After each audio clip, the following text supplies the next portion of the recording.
परमात्मा को पाने तथा उसका वास्तविक लाभ प्राप्त करने के लिए पवित्र बाइबल में प्रमाण है कि प्रभु ने मनुष्य को अपना ही स्वरूप बनाया। 6 दिन में सृष्टि रचकर 7वें दिन विश्राम किया।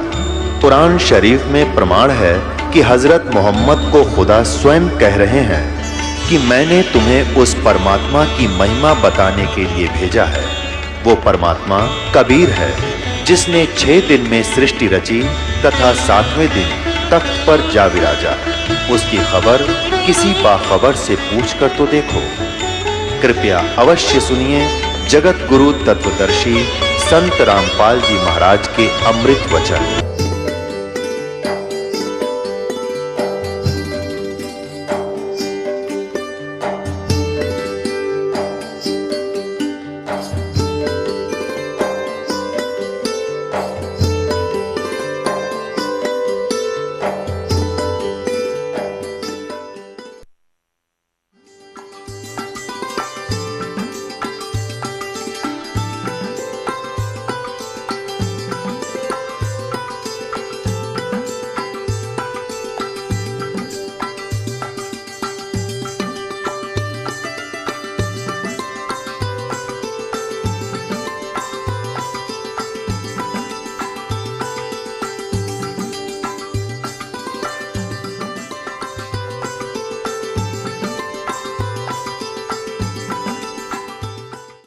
कबीर परमात्मा के अपने आप उदाहरण देकर कहते हैं कि कबीरा वैद बुलाइया पकड़ के देखी बाँ, और वैद न वेद न जाने ही मेरा करक कलेजे माँ। कहते हैं डॉक्टर बुलाया, डॉक्टर ने नाड़ी देखी बाँ पकड़ के, पहले ये थे थर्मामीटर हाथ से देखा करते हैं, और वैद कहता है इसका कोई बीमारी नहीं और रोज सूखते आवे। कहते हैं कबीरा वैद बुलाइया पकड़ के देखी बाँ, और वैद न वेद न जाने ही मेरा करक कलेजे माँ। उस परमात्मा की और यहाँ के दुखों का जो दुख है, यहाँ के दुखों को देख देख कर कुत्ते ने देखे खाज कि तो कीड़े पड़ रहे उसके हैं, किसी खाज लग रही है। ये भी पहले आप जैसे अड़े चौड़े हो कांडे थे और बढ़िया बढ़िया सूट गाड़ के चल रहे थे, भक्ति करी को नाच बिरान माटी करवा ली। तो ये बातें उनको तुरंत याद आने लग जाएंगी जिनकी आंखों का मोतिया बिंदु का ऑपरेशन हो गया, अर्थात जिनको तत्व ज्ञान हो गया। अब तो हम देखते हैं कुत्ते हैं, गधे हैं, सुअर हैं, बैल है, जोड़ रखा गाड़ी में भर रखा सामान, चलता नहीं तो दे लट्ठा गद्दा है गधोरी उस पर। तो हमने सोचा ये तो ऐसे बनते रहेंगे और हम ऐसे ही मनुष्य बने रहेंगे। काल ने ऐसी बुद्धि भ्रष्ट कर रखी हमारी, क्योंकि ज्ञान है नहीं। ज्ञान हो तो हम ये नहीं सोच सकते, क्योंकि यहाँ तो प्रत्येक प्राणी का अपना किया कर्म इसको मिलेगा। आज मनुष्य है, भक्ति ठीक की नहीं तो अगली योनियों अन्य प्राणियों की योनियों में जाएगा ही जाएगा। तो फिर ये बातें, यहाँ का यो कष्ट, किसी की किसी का हाथ कट रहा, किसी की टांग कट गई, कोई अंधा हो रहा, किसी का बेटा मर गया, किसी की बेटी मर गई, एक परिवार में 2-2 3 इकट्ठे मृत्यु हो रही है। अब उस परिवार के स्थान पर आप अपने को सोचकर देखो जो जश्न मनाने की तैयारी में है, तो फिर ये बकवादें अब पलट जाएंगी। 90% जो हम वेस्ट करते हैं अपना समय इस पेट के लिए और इस संसारिक इन बकवादों को जोड़ने के लिए, ये 90% अपने आप शांत हो जाएगी। ना दहेज लेंगे ना देंगे। किसी के 2 कन्या हो जाती है, उसको नींद आनी बंद हो जाती है। ऐसा हमने अपने आप एक मकड़ी वाला जाल फैला के आप पे फंस बैठे उसमें दहेज के चक्कर में, क्योंकि हमें ज्ञान नहीं। हम किसी से आज पैसा लेते हैं, अगले जन्म में वो पैसा वापस देना पड़ेगा। किसी ने मान ले किसी को दबाव देकर दहेज का पैसा ले लिया, या वैसे 2 नंबर के काम करते ले लिया, लेकर दिया नहीं, अगले जन्म में वो पूरा करना पड़ेगा। किसी का गधा बनकर देना पड़ेगा, किसी का भैंस बनकर देना पड़ेगा, और या फिर अगले जन्म में वो दामाद बनकर ले जाएगा जिसको आज तुम दामाद बनकर ले रहे हो। तो इस पंगे में अनजान व्यक्ति दिया करे, परमात्मा ने जो आपको देना है वही देना है, आपके प्रारब्ध में लिख रखा है। उसमें आप अगर फेरबदल करने की चेष्टा करोगे दूना दुख उठाओगे। फेरबदल भी परमात्मा ही कर सकता है। शास्त्र विद अनुसार साधना करने से आपके भाग्य में ना होगा वो पुण्य, और परमात्मा करवा कर या अपने कोटे से देकर आपको यहाँ होटल वाली सुविधाएं अवश्य देगा, पर अधिक नहीं मांगनी चाहिए। तो ऐसे नानक साहब जी से किसी ने प्रश्न किया, क्योंकि नए नए भक्त बहुत जाते रहते हैं। कहते हैं, हे गुरुदेव, हे परमात्मा, आप हमें कभी खुश नज़र नहीं आते, आप खोए खोए से रहते हो। तो नानक साहब जी कहते हैं, भाई क्या बताऊं। कहते हैं, ना जाने काल की कर डारे और किस विध ढल जा पासावे, और जिनाते सरते मौत खुड़क दी उनानू केड़ा हासावे। कि एक सेकंड का पता नहीं यहाँ के बिजली गिर जा और कहाँ गिर जा। जैसे सन 2000 की बात है, पूरा भारतवर्ष गणतंत्र दिवस 26 जनवरी मना रहा था। उधर से गुजरात के अंदर एक जबरदस्त भूकंप आ गया। लाखों व्यक्ति अपने ही मकानों के नीचे, जो 3-3, 4-4 मंजिल के, सारा जीवन पीढ़ी 2 पीढ़ी लाख का बनाकर उसमें जश्न मना रहे थे, उन्हीं के नीचे दबके और लाखों व्यक्ति मर गए। सुबह सुबह का समय, छुट्टी का दिन, और सारे घर में सेठ थे। काल ने किसा दाव लगाया। तो यहाँ परमात्मा कहते, तुम तो बालक हो, बालक कति डरते नहीं जरा से भी। डर जब हो जब आपको ज्ञान हो, और ज्ञान हो सत्संग से। सत्संग मान का समय नहीं कि तो और बकवाद हो रही हो, देख लो दुनिया इकट्ठी हो जा। और यहाँ कितने भक्त आप आते हैं, जो आप आते हो बहुत महान और पुण्य आत्मा है, उनके पिछले संस्कार इतने ज़बरदस्त हैं कि उनको प्रेरित करके लाते हो। परमात्मा की रजा होती है उनके ऊपर। तो क्या बताते हैं, ना जाने काल की कर डारे और किस विध ढल जा पासावे, और जिनाते सरते मौत खुड़क दी उनानू केड़ा हासावे।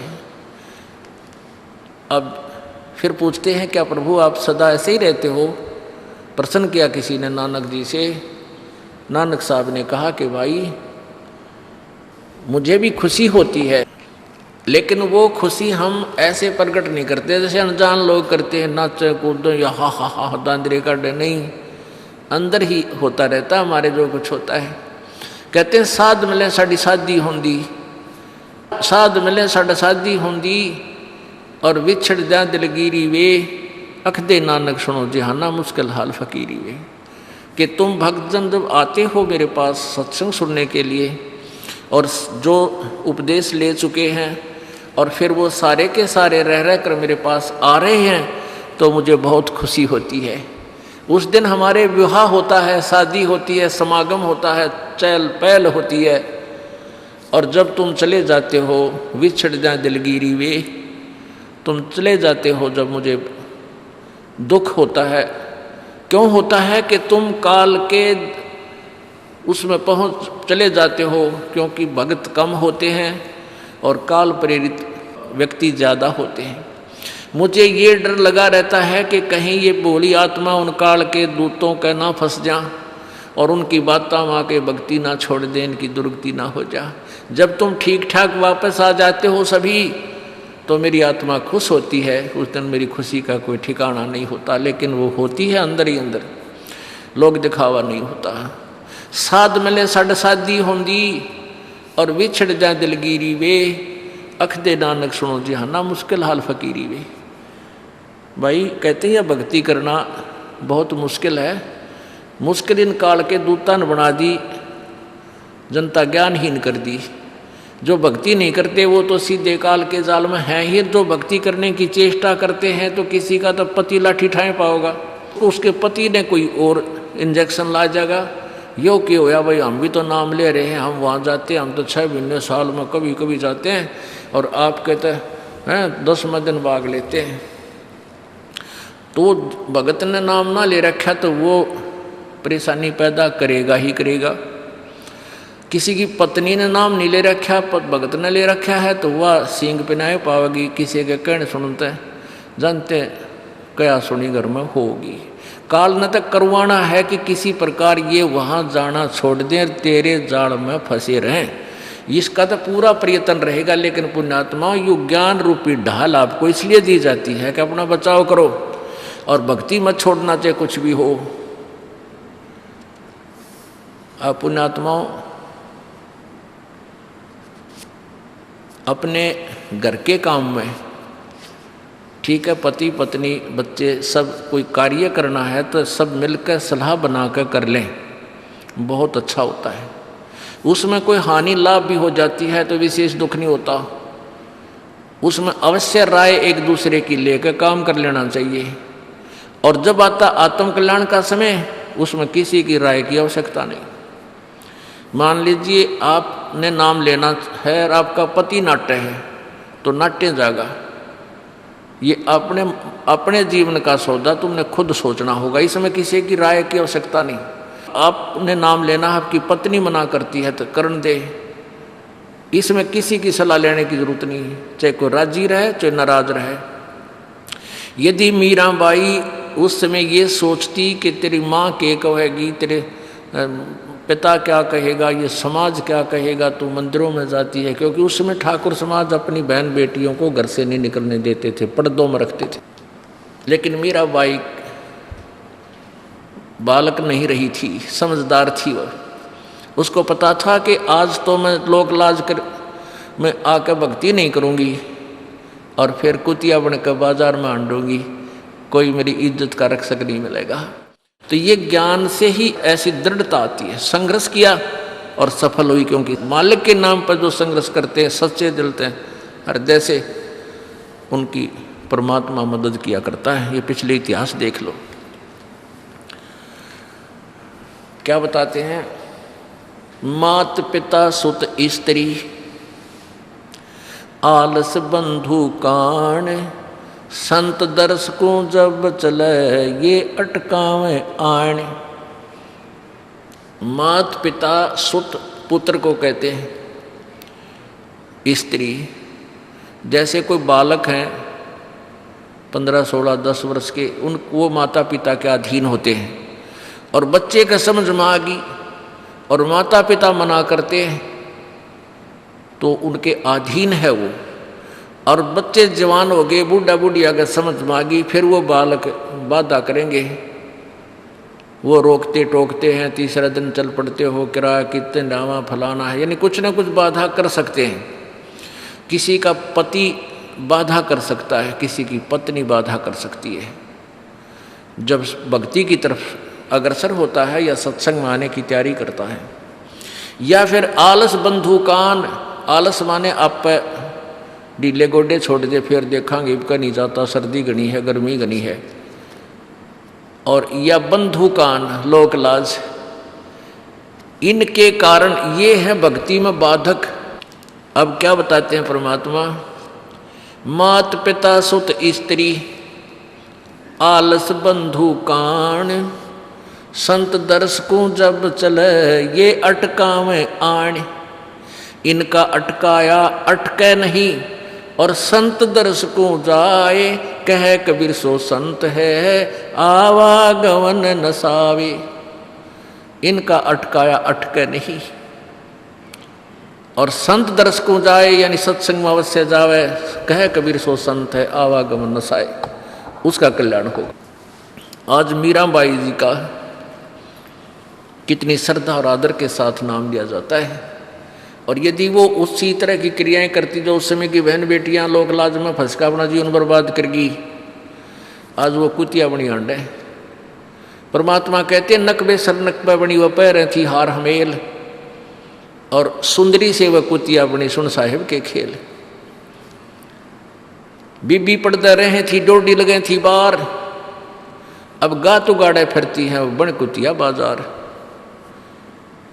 वो पर्दे की सुंदरी सुनो संदेशा मोर, इब गातु गाड़े फिरती हैं वो करें सरायों शोर।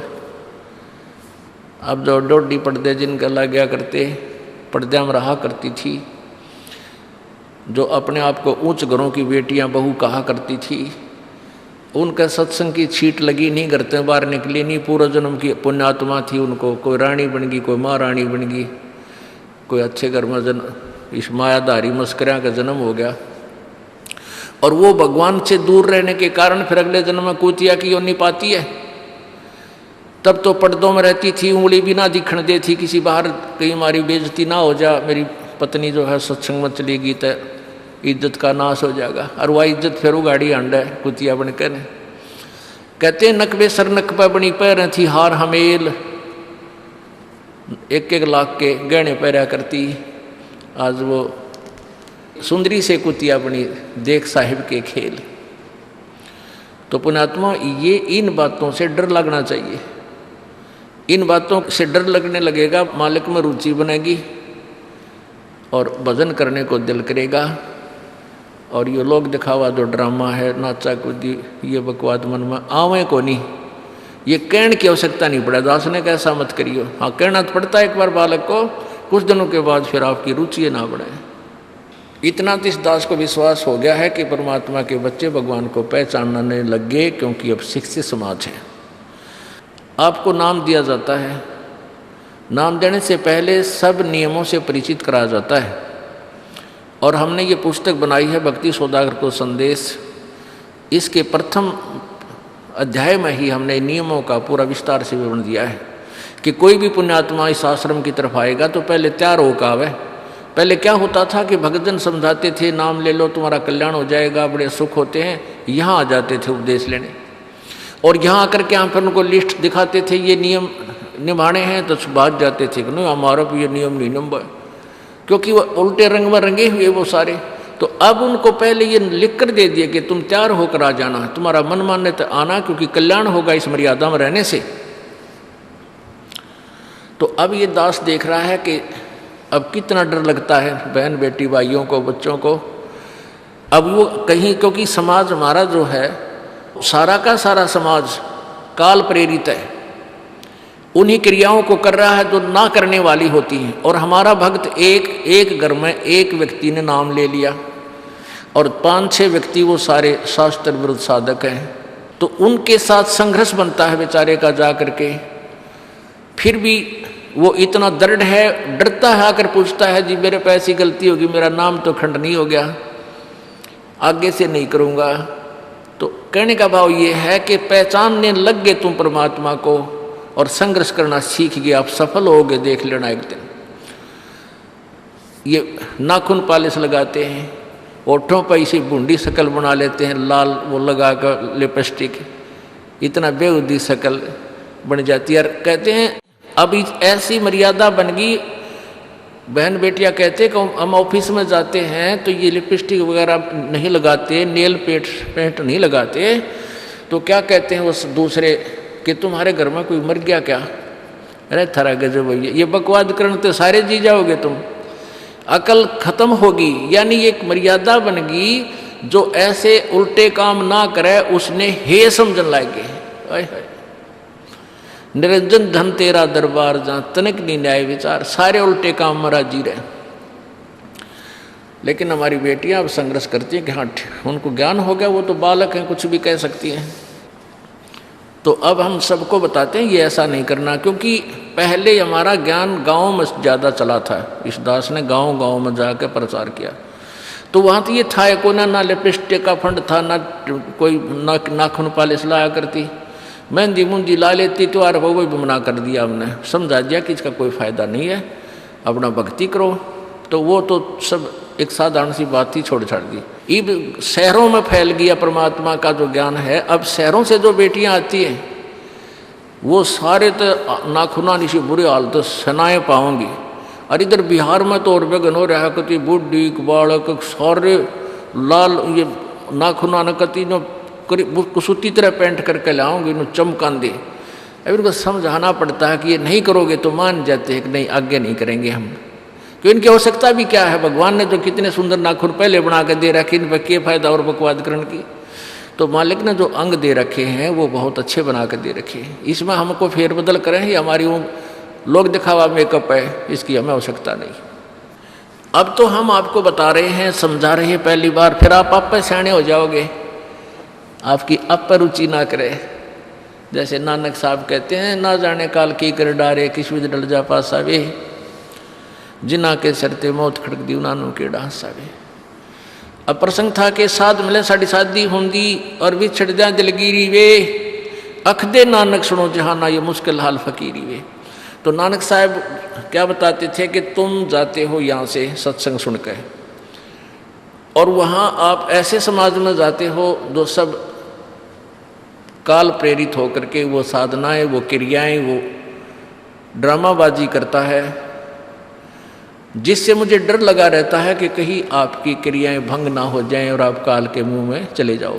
जब तुम वापस आ जाते हो तो मुझे बहुत खुशी होती है कि परमात्मा के बच्चे काल के जाल से बचे हुए, तो उस दिन खुश होता हूँ मैं। और तुम चले जाते हो तो मेरी एक तो वो ज्ञान कि यहाँ काल का लोक है, ना जाने कब जाना पड़ जावे, इस कारण से डर से अपनी भक्ति करता रहता हूँ। और एक तुम्हारी भी चिंता खाती रहती है कि कहीं काल के जाल में ये बालक फिर ना फंस जाए। तुम वापस आ जाते हो एज इट इज, तो फिर मेरी खुशी का ठिकाना नहीं रहता। साध मिले साड़ी शादी होंगी, साध यानी साधु संत, ये भक्त आप साध हो। साध माने जो साधना कर रहा है, और साधु सोए जो सीधा चाल है, यानी जो और लोग दिखावा बकवाद नहीं करता, शराब मांस तम्बाकू नहीं पीता और मेकअप वगैरह शरीर के वापस जरूरत नहीं। कहते पति भरता भावानी चोम चटक श्रृंगार। जो पति भरता यानी जिसने केवल अपने पति से ही लगा हुआ है, फिर उसने बकवाद करने की क्या आवश्यकता है। तो कहने का भाव यह है कि हम सच्चे ढंग से जब लगेंगे, फिर हमने अब पे इच्छा ना हो किसी वस्तु की। परमात्मा कहते हैं इस काया का गर्व ना करियो के काला के गोरा रे, और बिना भजन इसका कुछ काम ना आवे, चाहे एतर छड़को चारों ओर रे। ये शरीर क्या है, ये गोरा दिखा है चाहे काला किसी का, इसने थोड़ा सा छोल के देख लो, एक जैसा कोबाड़ सब में भरा पड़ा है। ये ऊपर पालिश का फर्क रखे, अरे इससे नाम अच्छा बूंडा मान लेते हैं। नहीं, ये चाहे काला है चाहे टेढ़ा बेढ़ा है, चाहे किसा बूंडा काना लंगड़ा है, इसमें जब भक्ति कर गया वो सफल है, और इस मेकअप में लग गया रहा वो असफल है, चाहे वो कितना सुंदर दिखता हो। तो पुण्यात्मा परमात्मा कहते ये मिट्टी है, इस मिट्टी से हमने लाभ उठाना है, इसे सोना बनाना है, भक्ति रूपी धन कमाना है, तो इसी से कमाया जाएगा। अब प्रसंग है कि झूठे सुख को सुख कहे ये मान रहा मन मोद, ये सकल चबीना काल का कुछ मुख में कुछ गोदी। अब परमात्मा आप बताओ, मैं आकर के बोली आत्माओं हमें जगा रही है, हमने काल के कुएं की भांग पी रखी है, यहाँ की मान बढ़ाई और इस माया की। कबीर परमात्मा कहते हैं कबीर ये माया अटपटी या त्रिगुणमयी माया, ब्रह्मा विष्णु महेश के द्वारा जो हमारे अंदर प्रेरणा कर रखी है, त्रिगुणमयी माया के विषय बता रहे हैं। कबीर ये माया अटपटी सब घट आण अड़ी, किस किस को समझाऊं ये तो कुएं भांग पड़ी। अब किस किस ने समझावा, सब एक तरह की भांग पी के एक जैसे विचार, एक जैसे बोल, एक जैसा ज्ञान इन्होंने ग्रहण किया हुआ है, और ये दास सच्चा ज्ञान सुनाता है इसका विरोध करते हैं, इसको जल्दी समझ नहीं पाते, क्योंकि इनको इस माया रूपी और अज्ञान रूपी भांग का नशा हो रहा है। तो परमात्मा कहते हैं कबीर ये माया अटपटी सब घट आण अड़ी, और किस किस न समझाऊं या तो कुएं भांग पड़ी, यानी सब ने एक जैसा ही ज्ञान ग्रहण कर रखा है, सबके एक जैसे विचार हैं। अब झूठा सुख कौन सा है, इन कार कोठियों को हम अपना मानते हैं, संतान संपत्ति को अपना मानते हैं। इसका उदाहरण आपको दे दिया। परमात्मा कहते हैं राम नाम कड़ुआ लगे और मीठे लागे दाम, दुविधा में दोनों गए भाई माया मिली ना राम। माया तो मिले को नहीं, यानी मान लीजिए आपके पास अरबों संपत्ति अरबों हो भी गई तो वह तेरी नहीं, आपको 2-4 रोटी सुबह 4 रोटी शाम है, और एक वर्ष में गणे 4 कपड़े कुर्ते पजामे बहुत, एक वर्ष में खत्म। अब पाटे को नहीं, ऐसा काम रह रहा आजकल। और 2 जोड़ी चप्पल जूते, और एक खाट का स्थान, एक चारपाई आ जा, गणित गणित 2 आ जा, जितने एक परिवार एक व्यक्ति को एक चारपाई। कहने का भाव यह कि ऐसा सीमित सा मकान, इतने की आवश्यकता आपको है, और बाकी पैसा आपके पास। उसने कहे सर में मारोगे, क्या करोगे उसका? अब या तो कि तो बकवादा में लावेगा, कि तो शराब पीवेगा, कि तो और कोठी खरीद कर गिर देगा, उस पर कोई कब्जा कर लेगा, फिर लट्ठम लट्ठा मुकदमे होंगे, या कोई ले लेगा रिश्तेदार, या कोई मित्र बन कर फिर दे कोई ना, फिर खेचा तानी रात न नींद आओ ना, वह रखेगी बेगन में पात्रे वो माया तना जीर्ण नहीं दे। और माया तो परमात्मा कहते हैं इस जीव की सबसे बड़ी शत्रु है, जो भगवान से दूर करे। अभी झूठे सुख को सुख मान लिया, कार कोठी होगी, बढ़िया व्यापार बिजनेस या कोई नौकरी होगी, तो भगवान से 100 कोस दूर है वो प्राणी। कोई एक आध पुण्यात्मा इसे प्रेरणा होकर आ जाता, वो तो फॉर एग्जाम्पल होते हैं। तो परमात्मा कहते हैं इसे सुख का आग लगे जो भगवान से दूर करे। परमात्मा कहते हैं वो दुख अच्छा हमारे लिए जो परमात्मा के चरणों में हमें लगाए रखे। कबीर साहब कहते हैं सुख के माथे पत्थर पड़ो जिससे नाम रट देते जावे, और बलिहारी वो दुख जो पल पल नाम रटावे। कि हे परमात्मा इसे सुख की हमने जरूरत नहीं, जो भगवान से दूर करे। पत्थर पड़ो इसे सुख के ऊपर, और बलिहारी उस दुख के जो पल पल नाम रटावे। जैसे भक्त नाम ले रखा किसी ने और उसको कोई पीड़ा हो जाती है, चिंता शुरू हो जाती है उसको, हे भगवान कदे कैंसर ना हो जा, हे परमात्मा कोई और ऑपरेशन ना बन जा। तो वहाँ तक जाता है जहाँ डॉक्टर के पास, और भगवान याद रह कर आता है, और वहाँ जाकर डॉक्टर करता है अल्ट्रासाउंड और एक्सरे वगैरह करके बता देता है कि आपको वैसी कोई खास बीमारी नहीं है, नॉर्मल सी है, ये दवाई लो ठीक हो जाएगी। उसके बाद फिर परमात्मा के गुण कितने गाता है वो। जो भक्ति से दूर हैं वो तो भूल भाल जाते हैं, उनको तो परमात्मा याद आता है, कोई ना डॉक्टर दिखे। और पुण्यात्मा जो भक्ति करते हैं उनको डॉक्टर नहीं भगवान पहले दिखाई देता है। पुण्यात्मा आपके प्रारब्ध में, आपके संस्कार में मृत्यु है और कैंसर से है, और वो होगी, नाम ले रखा आपने, और डॉक्टर ने भी डिक्लेयर कर दिया कि कैंसर है भाई। पीछे आपको उदाहरण दिया था, एक लड़का रोहतक से, इकलौता पुत्र, और 10 साल के बाद पुत्र प्राप्ति हुई, और उस लड़के का कान में कैंसर बता दी, PGIMS रोहतक तक। उन डॉक्टरों ने फाइनल कर दिया और उसका पूरा डाटा अपने मोबाइल में नोट कर लिया कि इसका ऑपरेशन करवा ले और दिल्ली ले जा, हम नहीं कर सकते। वो रोता हुआ यहाँ आए। अब क्या है कि ये काल बड़ा उस्ताद है, थोड़ा सा सुख होते ही भगवान ने भूलन लाग जाए। वो 5 महीना में आए हमारे पास रोहतक से, जबकि आए महीना आना चाहिए था। 5 महीने में पता करा भाई कितने दिन में आए, वो 5 महीने वाला गेला। हमें भी ज़्यादा खिंचातानी करें भाई इतना लेट क्यों हो गया, तो भगवान ने नहीं चाहिए तो फायदा क्या होगा। ये कुदरती है, जब इस महीने 2 महीने में आपके प्रेरणा नहीं उठी, लोर नहीं उठी आने की, तो फिर भक्ति कहाँ चल रही है आपकी। बंधन तोड़ कर आ जाओगे जिसके अंदर भक्ति चल रही है, चाहे कितनी दूर भी क्यों नहीं है इंसान। भारत में कोई दूर थोड़ा, कोई वीज़ा थोड़ा बनवाना दोबारा आने के लिए, और वो भी नहीं आ पाते हैं, फिर भक्ति नहीं चल रही उनकी। तो फिर रोए दोनों, और लड़का भी रोए, उसकी पत्नी भी रो, उसका बाप भी, दोनों। वो लड़का छोटा ही था, 12-13 साल का। कहने लगे जी कैंसर बता दी, हमारा इकलौता पुत्र है। बुरा हाल, मेरी नहीं सुने, रोए वहाँ बेटा बात सुनो, आप दोबारा चेक कराओ और पूरी श्रद्धा रखना मालिक में। आप दोबारा ऑपरेशन कराने से पहले चेक जरूर करा लेना, ऑपरेशन नहीं मना करता मैं, और ऑपरेशन भी मालिक की दया से सफल होया करे इसी बूंदी बीमारी का।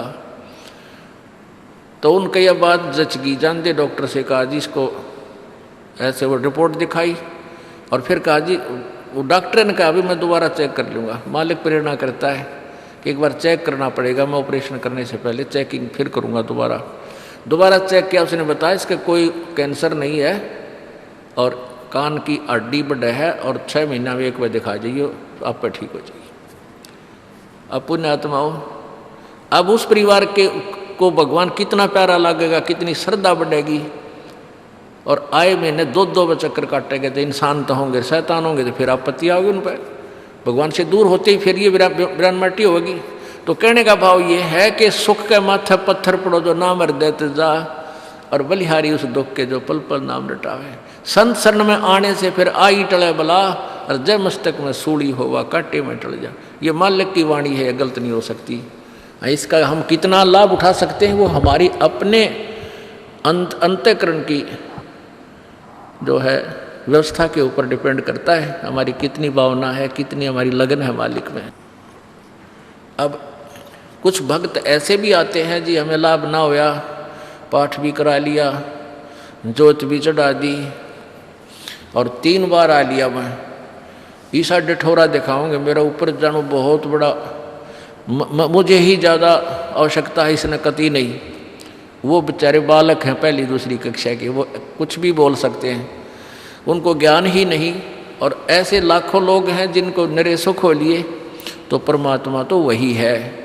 एक ही ट्रांसफार्मर में तो सबको कनेक्शन दे रखा है, और जिसके पंखे कूलर चल रहे हैं वो भी उसी लाइन से जुड़े हैं, और जिनके नहीं चल रहे हैं वो भी उसी लाइन से जुड़े हैं। तो उनका कोई कनेक्शन डिफेक्टिव है, उसको फिर चेक कराएं, लाइट पावर वही है। कहते हैं सतगुरु के दरबार में कमी काहे की ना, अंसा मौज नहीं पावता तेरी चूक चाकरी में। कि इस परमात्मा के दरबार में किसी चीज़ की कमी नहीं। और परमात्मा आप बताते हैं कि यदि तुझे लाभ नहीं मिल रहा तेरी चूक चाकरी में, आपके अंदर कोई श्रद्धा में कमी है, आपकी भावना में कमी है, या आपका कनेक्शन लूज है, आपका कनेक्शन कट ऑफ हो गया, वह पावर आ नहीं रही। इस परमात्मा कबीर जी के शब्द कोश में असंभव शब्द नहीं है। इस कबीर परमेश्वर की डिक्शनरी में इम्पॉसिबल वर्ड नहीं है, ये वो भगवान है। और फिर भी हम इससे लाभ नहीं प्राप्त कर पा रहे हैं, तो हमारी कोई क्रियाओं में, हमारी भावनाओं में त्रुटि है। और जब तक देखो सीधी सी बात है, हमने हैंडपंप से जल लेना है तो पात्र को नीचे ही रखना पड़ेगा। तो सतगुरु के दरबार में आके आपको अधीन होना ही पड़ेगा। अधीन होए बिना भगवान मदद नहीं करेगा। रावण ने भक्ति भी की, लेकिन उसमें अधीन्य की कमी थी, और अधीन्य की कमी उसको लेकर डूबेगी। नहीं, रावण जैसी भक्ति कोई 7 जन्म नहीं कर सकता, कितना साधक बन जाओ। जब परमात्मा के नाम पर यहाँ से काट कर चढ़ा देना अगले समर्पण, तो कहने का भाव ये है कि और फिर उसके अंदर जैसा किया वैसा फल उसको मिलता रहा, लेकिन अधीन्य नहीं आई, फिर सारी करी कराई खो दी। तो इसलिए हमारे अंदर विनम्रता यानी सच्ची लगन, अंतःकरण में सत्यता, छल कपट नहीं रखे, माड़ी सी भी अपने सच्चे दरबार में आवे, गुरु जी के प्रति कोई विकार, यहाँ कर कोई भी दोष नहीं देखा है। यदि आप किसी में दोष देख रहे हैं, वो दोष आपके अंदर है। एक चोर के यहाँ कोई व्यक्ति डट गया रात में, रात चलता शरीफ व्यक्ति, तो वो चोर सारी रात जागता रहा कि कहीं ये रात ने उठ कर तेरे घर में गड़बड़ ना कर जा, चोरी ना कर ले जा। और वो भला आदमी सामने सोया था, सवेरे उठा और सवेरे राम रमी करके चला गया, रात काटनी थी। अब वो दोष उस चोर में था कि कदे ये चोरी ना कर ले, रात ने तेरा सामान ना निकाल ले जा। और वो भला आदमी चैन से सो रहा, उसको लेना नहीं देना। तो ऐसे ही एक घर में चोर आ गया, रात चलता व्यक्ति था, वो था चोर, डट गया किसी के घर पे। उस भले व्यक्ति ने वो चोर ना दिखाई दे था, क्योंकि उसमें दोष नहीं था। उसने अपने घर में उसको रोका, गर्मी सर्दियों के दिन थे, वहीं जहाँ आप सारा परिवार सो रहा था वहाँ सो गया। रात ने उठ कर उन्हीं के घर में चोरी करके चोर जाता रहा। अब वो भले आदमी के मन में दोष नहीं था, वो ना जा गया, क्योंकि उसने अपने जैसा दिखा था। और वो भला आदमी उस चोर के घर डटा, तो उस चोर ने वो भला आदमी भी चोर दिखाई देता, वो दोष उसके अंदर है। तो इसी प्रकार आप किसी अन्य में कोई दोष देख रहे हो, वो आपके अंदर उससे अधिक मिलेगा। ये टटोल के देख लेना। जब आपके अंदर कोई दोष है नहीं तो आपको दूसरे में दिखे को ना। ये एक अपना दर्पण है अपने अंदर के विकार देखने का। परमात्मा कहते हैं बुरा जो देखने में चला बुरा ना में लिया कोई, और जब दिल खोजा अपना मेरे तो बुरा नहीं कोई। जो क्रिया हम बुराई करते हैं हम दूसरे में देख लेते हैं, 20 आगे गावांगे देख रहे हो वो नो करो थी वो नो करो था, और वो आप 20 करे उतने। तो हमने पहले अपने अंतःकरण को साफ करना चाहिए, फिर और करें तो अपने आप बढ़ेगा। तो हम ठेकेदार ना बनकर अपनी भक्ति करें और परमात्मा को पाने का प्रयत्न करें, यहाँ से पीछा छुटवाने का। ये व्यवस्था तो मालिक की है, वो किसने कैसे क्या सेट करना है। तो इस प्रकार यहाँ आते हुए भी लाभ नहीं हो रहा, फिर भी आपकी कोई कमजोरी आपको सेध रही है, दुख दे रही है, बाधक बन रही है, उसको ठीक करो। अब प्रसंग चल रहा है कि झूठे सुख को सुख है ये मान रहा मनबोध, ये सकल चबीना काल का और कुछ मुख में कुछ गोद है। अब परमात्मा क्या बताते हैं,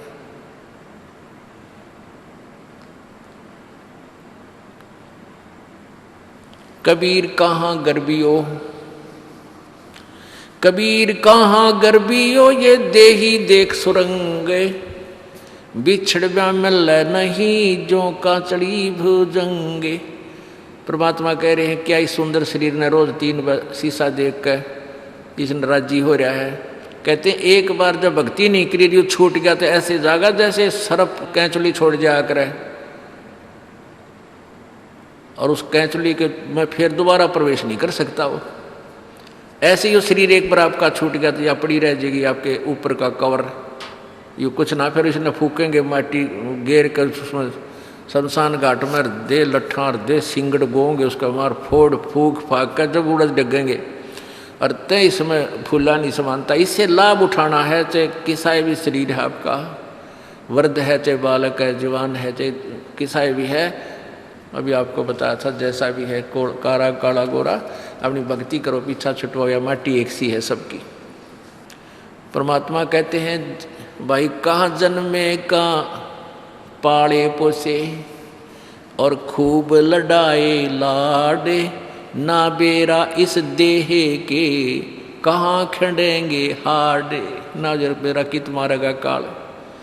कबीर कहाँ गर्बियो ये काल गह करके से, ना बेरा कित मारेगा यो के घर के परदेश। कहते हैं के फूला फिर ऐसे छोटे से नकली सुख मान रहा तू, और काल जो है तेरे बाल पकड़ेगा। काल गह कर केश, कर माने हाथ, केस माने बाल, और ना बेरा कित मारेगा के घर के परदेश। अब आपने उस आंध्र प्रदेश के मुख्यमंत्री की स्थिति देखी, ने कहा रहे किसी जगह मारेगा काल की तो पानी पैनी अभी ना पावे, वहाँ पटका ठाक है 3 दिन मत नो बेरा पट्टा पड़ा कहाँ पर है। तो पुण्यात्माओं बात ये नहीं कि वो मर गए इस तरीके से, लेकिन जो थोड़े से जिनको हम बड़े व्यक्ति मानते हैं उनकी दुर्गति होती दिखे ना, जब यो मन पापी ठीक ठिकाना आ जाता है। आम आदमी तो रोज मरा है, उसकी तो चिंता नहीं, मानते नहीं। इसे जो जिनको हम सुप्रीम पावर माना थे, मुख्यमंत्री बिरानी के पाड़ मानते थे हम बिना ज्ञान में, और उसकी के दुर्गति हुई। कहते हैं जो भक्ति नहीं करता उनके ये विराट माटी होंगी, और जो परमात्मा का नाम लेता है उनके साथ ऐसा नहीं होगा, ये गारंटीड बात है। अगर इतना भी अंतर नहीं है तो फिर भगवान की आवश्यकता ही समाप्त हो जाती है। ध्रुव प्रहलाद मीराबाई के इतिहास देख लो, मीराबाई को विष पिलाया गया था, विष भी अमृत बन गया उस परमात्मा की भक्ति और शक्ति से। इसलिए पुण्यात्माओं आपको जो ये क्रिया कर रहे हैं आपका घनी काम आओगी। अब तो आपको ना इतना महसूस हो रहा है, लेकिन आने वाले समय में कहते हैं कल्पे कारण कौन है कर सेवा अपनी काम, और मन इच्छा फल देऊंगा जो पड़े मेरे ते काम। आपका मित्र है मुख्यमंत्री, आपका मित्र है प्रधानमंत्री, आपका एक्सीडेंट हो जाता है, एक्सीडेंट में मृत्यु हो जाती है, वो नहीं बचा सकता चाहे आपको कितना ही निकटतम है, वो स्वयं अपनी जान नहीं बचा सकता। तो वहाँ धनी का रोल शुरू हो जाता है, जहाँ परमात्मा का रोल शुरू होता है, जो ऐसे स्थान पर आपकी रक्षा करेगा। तो हमने इन अन्य सहारों को त्याग कर परमात्मा का आसरा ही लेना चाहिए। जैसे द्रौपदी को नंगा किया जा रहा था, दुशासन उसका चीर पकड़ के उतारने को तैयार था। तो पहले तो उसके मन में ये था कि भीष्म पितामह, द्रोणाचार्य और कर्ण जैसे ये हमारे यहाँ पर वयोवृद्ध बैठे हैं, हमारे बुजुर्ग बैठे हैं, इनकी क्या हिम्मत है मुझे नंगी कर देंगे सभा में। सभा नो पूरी हजारों की संख्या में आदमी बैठे और पांचों पांडव बैठे वहां पर जुए में हार के द्रौपदी को। पहले तो उसने देखा कि भीष्म पितामह, द्रोणाचार्य और कर्ण जैसे योद्धा बैठे हैं, ये सूरवीर व्यक्ति हैं, किसी भी बहन बेटी की बेइज्जती सूरवीर सहन नहीं कर सकता। लेकिन वो उस दुष्ट दुर्योधन के मलिन अन्न को खाकर भीष्म पितामह, द्रोणाचार्य और कर्ण जैसों की भी बुद्धि भ्रष्ट हो गई थी, और वो भी बैठे बैठे देख रहे हैं, वो उसको नंगी करने के लिए तैयार है। तो उनके मन में कितना दोष होगा नालायकों के। या तो खड़ा होकर कह देना था, खबरदार जब लड़की का हाथ लगाया निकम्यो, और उन तीनों योद्धाओं में से एक भी खड़ा होकर ये कह दे, खबरदार देश बेटी को हाथ लगाया है, तो दुशासन की औकात नहीं थी उसको दोबारा छू दे कपड़े को। वो इतने सूरवीर थे, उनको सबको पता था। लेकिन ज्ञान बिना और दुष्ट व्यक्ति के संग में अच्छे व्यक्ति भी बुरे बन जाते हैं। इसलिए सत्संग की आवश्यकता पड़ती है, सज्जन पुरुषों के संग की आवश्यकता है। तो ना तो भीष्म पितामह बोला, ना द्रोणाचार्य, ना कर्ण। फिर उसने सोची, पहले तो उनकी तरफ देखा द्रौपदी ने, लेकिन नीची नाड़ गर्दन कर ली, किसी ने कोई जवाब नहीं दिया। अपने पांचों पांडवों की तरफ देखा, जब तक तो ये सोच रही थी ये पांचों पांडव इन उद्मस्तार देंगे, जब मेरे साथ भी लगा दिया तो ये मेरे रक्षक हैं, मेरे पति हैं। जब पांचों पांडवों की तरफ देखा तो उन्होंने भी नीची गर्दन कर ली, क्योंकि वो जुए में हार चुके थे। उस समय एक भगत बीज वहां बैठा था, विदुर, जो दुशासन का चाचा था, दुर्योधन का चाचा था, अंकल। उसने खड़ा होकर कहा था कि अरे बोले, अरे निकम्यो, दुशासन, दुर्योधन, तुम किसको नंगा कर रहे हो, किसकी बेइज्जती करना चाहते हो? तुम एक का परिवार, चाचे ताऊओं की इज्जत न्यारी नहीं होती बुद्धिमान व्यक्ति को। विदुर कहे, ये बंधु थारा, एक का कुल एक का परिवारा। अब इस बात को जब विदुर ने कहा कि भले आदमियों, तुम नो तो देख लो बेइज्जती किसकी कर रहे हो, पांडवों की पत्नी में तुम्हारी पत्नी में क्या अंतर है, दुनिया के थूकेगी तुमने, तुम्हारा एक ही कुल है, एक ही परिवार है, तुम अपनी इज्जत आप उतार रहे हो। कहते हैं दुशासन ने, दुर्योधन से छोटा भाई था, जो अपने चाचे के मुंह पर थप्पड़ मारा कि तू तो पांडवों का चमचा है। इन की ओर बोला करे सदा, तो बांदी का जाया है ना, तू बांदी से उत्पन्न हुआ है, क्योंकि वो बांदी से जन्म था। विदुर के मुख पर लगा थपेड़ा, तू तो है पांडवों का चेहरा, और तू तो है बांदी का जाया। और वहां पर कहते हैं भीष्म, कर्ण और द्रोण मुस्काया। अपने आत्माओं, इन भीष्म पितामह और द्रोणाचार्य तो गुरु जी थे, और कर्ण भी बहुत गणमान्य व्यक्तियों में से समझदार, बुद्धिमान और दानी माना जाता था। कहते हैं इतना दान करता था, एक बार सोने के दांत थे, उसके दांत भी तोड़ कर दे दिए थे, इतना दानी था। पर ज्ञान बिना उस दान का के चाटा है। विवेक बिना इंसान नहीं रहता। तत्व ज्ञानहीन प्राणी चाहे कितना भी अच्छा दिखता हो, वो अच्छा रह ही नहीं सकता। परमात्मा का सहारा चाहिए।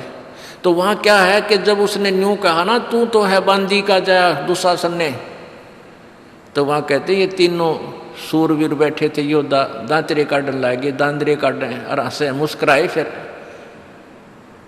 जब उसने अपने चाचे का थप्पड़ मारा और ये कहा तू तो है बांदी का जाया, तब भीष्म, द्रोण और कर्ण मुस्काया। जबकि उन्हें खड़ा हो गया, धमकाना चाहिए था, निकम्मे तने अपने चाचे पर हाथ ला दिया, तेरे जैसा दुष्ट नहीं। अपने बाप पर हाथ उठा दिया, चाचा पर हाथ उठा दिया, तो एक जैसी बात है। लेकिन वो हंस मुस्कुराए अंदर अंदर, अरे थरा गजब वही हो। तो पुण्यात्माओं, या तो पंचायत में जावे नहीं, और जावे तो वहाँ निष्पक्ष बात करे, मानना चाहे कोई मत मानने, खड़ा होकर कहे कि ये गलत ऐसा है भाई ऐसा नहीं है, कोई मानना ठीक से, नहीं तो उठ कर आ जाओ। वहाँ उस अन्याय को सहन नहीं करना चाहिए, देखना नहीं चाहिए, उसमें दोष लगता है। तो विदुर उसी समय उठकर बाहर आ गया जब उसकी बात नहीं चली और जो कहनी थी वह सच्ची कह दी, उठ कर आ गया। तो एक था पंचायती उसमें, ये तो द्वापर की बात है, रीब के पंचायतियाँ का तो कहना है कि है इब तो मुँह देखमा बात हो सारा।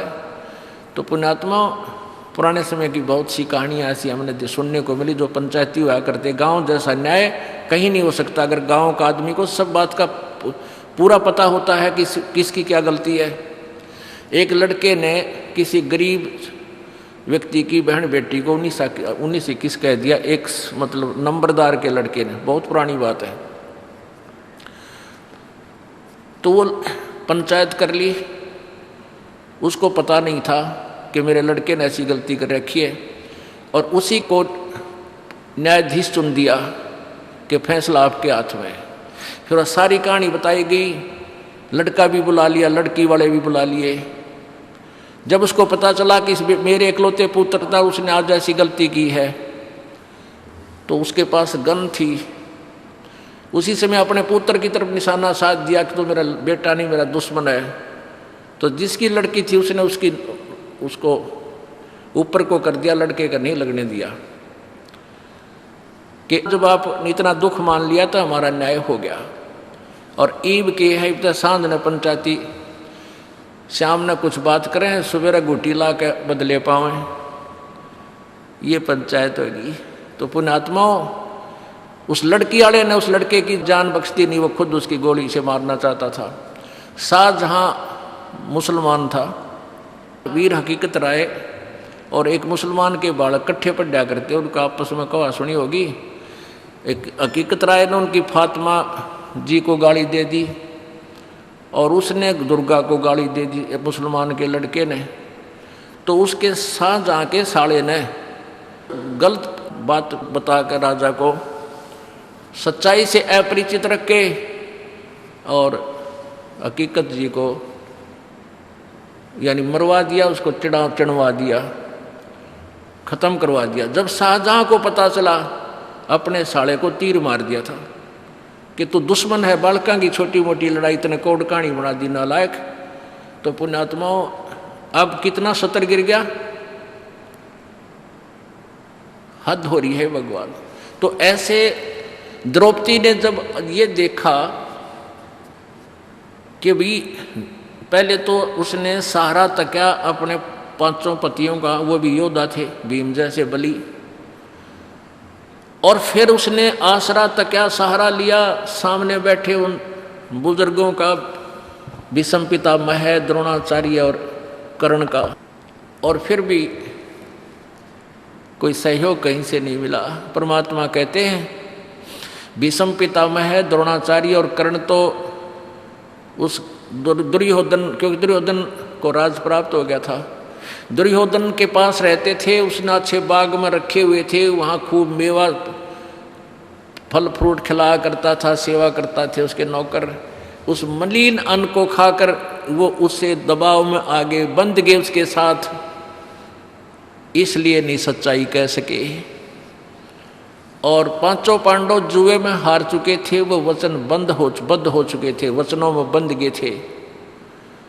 तो परमात्मा कहते हैं बंधे से बंधा मिले छूटे कौन उपाय, और कर बंदगी निर्बंध की जो पल में दे छुड़ाए।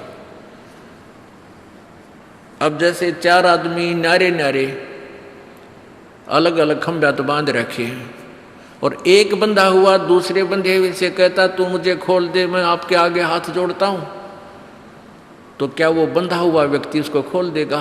हाँ, कोई खुला व्यक्ति आ जाता है, उसको प्रार्थना करे तो सारे के बंधन खोल दे।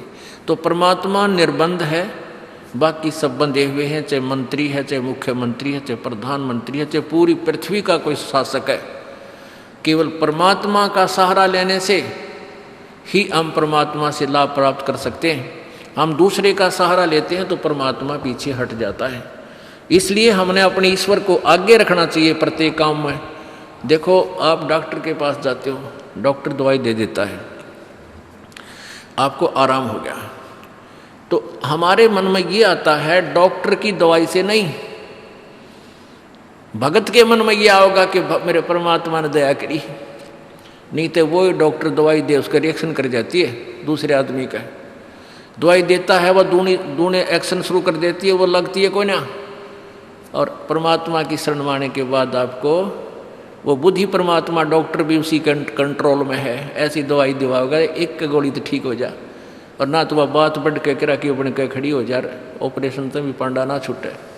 तो इस प्रकार कोई भी कार्य हमारा होता है, चाहे किसी से भी होता है, करे करावे साइया मन में लहर उठा, दादू सरदर जीव के अब बगल हो जा। आपके मन में भी नहीं आएगा कि इस व्यक्ति ने मेरा काम कर दिया। जब आप ज्ञान से परिचित हो जाओगे आपको केवल परमात्मा ही याद आएगा, भगवान मेरे परमात्मा ने ऐसा किया, दाता आप बिना हो ही नहीं सकता थे। तो करावे साइया मन में लहर उठा, करावे किससे थे, लेकिन हमारा काम भगवान बिना नहीं होगा और होता भी नहीं।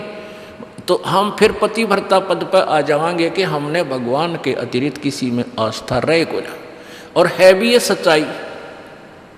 तो तभी हम ऊपर उठेंगे, तभी हम परमात्मा के निकट आएंगे, और परमात्मा के निकट आएंगे तो फिर सारे लाभ होंगे। कहते हैं कल्पे कारण कौन है, कर सेवा निकाम। अब तू रह कर कल्पना करता है, कदे न्यू ना हो जाए, न्यू ना हो जाए, भगवान न्यू हो जाए। कहता तू निष्काम भाव से सच्चे दिल से बिना मनोकामना पूर्णा के अपने करता रहे, तू सेवा पूजा कर, साधना कर, मन इच्छा फल देवेगा। जब पड़े जनित काम फिर आपको मन चाया फल देगा, जब उस मालिक के सत्र का काम आवेगा। हम के मांगा, हाँ भैंस नहीं ना हुई है, आज दूध ना दिया, ठीक है गरीब आदमी ने इतना दुख बतेरा है यो भी, लेकिन आप भक्ति करो जो मर्यादा हमने बता दी, इस नाम को जपते रहो। इसके जपने से, साधना करने से ये जो संसारिक सुख है आपके आप होंगे। इस मंत्र में, इस भक्ति में ये बट नेचुरल है, ये बाई प्रोडक्ट है इस भक्ति का, जिसको तुम मांग रहे हो। जैसे किसान ने गेहूं बोने हैं, गेहूं बीजने का मुख्य उद्देश्य है अपनी जीवन रक्षा करने का, परिवार की जान बचाने का, कि हमें गेहूं मिले, कणक मिले। उसके लिए भूसा उसका उद्देश्य नहीं होता, वो तूड़ा उद्देश्य नहीं होता। अब देखा हमने कई पहले बड़े बड़े फार्म जिसके 20-20, 50-50 एकड़, 40-40, 100-100 एकड़ ज़मीन है, वो क्या करते हैं कि कंबाइन से कटा देते हैं, वो ऊपर से गेहूं निकाल लेते हैं, वो तूड़ा भूस पड़ा रहे वहाँ पर ऐसे छोड़ देते थे। उनका उद्देश्य गेहूं ही प्राप्त करना था। तो ऐसे ही हमारा उद्देश्य मोक्ष प्राप्ति है, और उसमें फिर वो तूड़ा जो है आप हो जाएगा। जैसे आपने गेहूं बीजे हैं तो तूड़ा यानी भूस तो होगा ही होगा, पहले भूस होगा और पाछे गेहूं मिलेगा। तो आप यदि उद्देश्य मोक्ष ही मानकर यहाँ कार्य करोगे, भक्ति करोगे, तो यहाँ संसारिक सुख तो आपको मिलेंगे ही मिलेंगे, ये तो हो ही नहीं सकता, ये बाई प्रोडक्ट है इस भक्ति का। और हम मांगने तूड़ा आवे हैं, हम डिमांड ही इसकी करते रहते हैं, यूँ हो जा, यूँ हो जा। कोई नहीं, नए नए बच्चे आते हैं, उनको ज्ञान नहीं, उनको तो हम कहते बेटा होगा, और होगा ऐसी बात नहीं, क्योंकि आपके भाग्य में नहीं है वो वस्तु। भाग्य में नहीं रही, प्रारब्ध में नहीं रही, तो आपत्तियां आई आपके ऊपर, पाप कर्म आपके बढ़ गए, तो परमात्मा कुछ फर्स्ट तो आपको अपने कोटे में तय आपको देगा, कबीर भगवान देगा इस दास के माध्यम से, और आपको राहत मिलनी शुरू होगी, ताकि आपका दिल डटे कि ये परमात्मा है या कबीर भगवान है हमारा। अब धर्मदास जी ने कबीर परमेश्वर जी से पूछा कि हे भगवान, कोई आप चमत्कार नहीं दिखाते? अब भोली भाली आत्मा शुरू में इसे प्रश्न किया करते हैं। परमात्मा बोले भाई संत चमत्कार नहीं दिखाया करते, वो तो बंडेलिया का काम वो है, जादूगरा का। और फिर क्या देखता है, कुछ दिनों के बाद वो भी ठीक हो गया, उसका भी आराम हो गया, वो रोता आया था उसका सुख हो गया।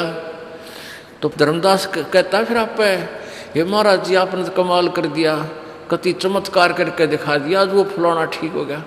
परमात्मा बोले भाई संत चमत्कार नहीं करा करते, और वो संत नहीं जिससे चमत्कार ना हो। अब दोनों बात है, जातुरन्यो हो जाएगा, जातुरन्यो, ये ऐसे संत नहीं कहा करते, वो तो ड्रामेबाज और माया के लोभी बकवास किया करते हैं। संत चमत्कार नहीं दिखाते, नहीं करते, और वो संत ने जिस तो चमत्कार ना हो। अब दोनों बात हैं, समझदार समझ गए होंगे।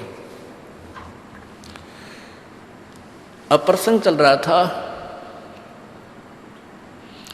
कि हमने परमात्मा को ही आधारित मानकर चलना पड़ेगा, और परमात्मा में कितनी श्रद्धा हो कि साईं यो मत जानियो प्रीत घटे मम चहत, मरूं तो तुम सुमरत मरूं जीवत सुमरू नत। अब एक भक्त की कैसी भावना होनी चाहिए अपने परमात्मा के प्रति। परमात्मा में इतना प्यार, इतना कसक, इतना लगाव हो कि भगवान को ऐसे ही मत समझना, परमात्मा को ऐसे ही ना समझना, मेरे दिल में प्रीत कम ना हो जा। साईं यों मत जानियो प्रीत घटे मम चत, और मरूं तो तुम सुमरत मरूं और जीवित समरूनित। कि परमात्मा को ऐसे ही कोई ऊपरले भाव से ही इसमें लगाव मत बनाना। परमात्मा ऐसी वैसी चीज नहीं है, ये बहुत ही इम्पोर्टेंट वस्तु है, और इसको ऐसी वैसी बात मत समझना।